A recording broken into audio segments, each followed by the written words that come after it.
Is there evidence for this thought? Is there evidence for this thought? Can I fact check it? Anybody ever see something on the internet that wasn't true? Maybe once, twice.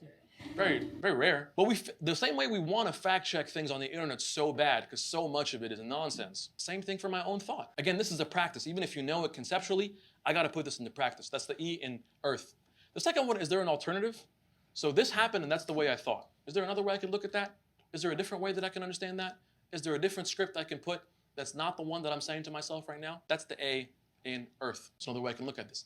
The R, realistic impact. So if this does happen, what should I realistically do? Because what happens, as we'll talk about in a second, is we don't come really at reality. We come at like some alternate reality where the whole world is gonna hate us. Where your brain starts attacking you, is relentless. And it's like, oh my goodness, I had no idea this many bad things can happen when I was 3 seconds late to work. Then the T is the trend or a pattern. This is so important because oftentimes, again, neuroscience sidebar, right? In general, I'll give it to you this way. I lived in a house at one point. When I was going up to it, there was no road. This was in the suburbs. And an unpaved road, how do you pave a road? Anybody ever see a road get paved? Like, we kind of have this construction here. They go over it like a gazillion times, right? They go over it and they lay something down and they go over it and they go over it and they go over it. Unpaved roads, unpaved thoughts, the more you pave the road of a thought, the more likely you are to have it again. Unless you notice a pattern, you interrupt it, you say, I know where that's coming from. You're not getting repeated again. Catching a trend or a pattern. Have I thought this before? Wait a minute. I thought this last week when he didn't text me back.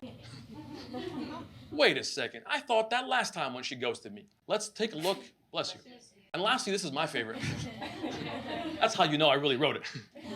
ChatGPT is not cool like that. Homie, would I say this to a friend? Like most people that I see in therapy are like super nice people. You're not gonna sit your friend down and be like, you're so dumb.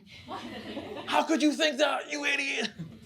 Right? But you say that to yourself. I've had some patients say things to me like, I just thought to myself, blah, blah, blah. And I was like, oh my God, you would never imagine whispering this to another human being that you don't even like. Forget your friend. Your friend, at least you're like, oh my God, like you're amazing. At least you pretend to think they're cool. Would I say this to a homie? Would I say this to a friend? That's how I bring my thought back down to earth.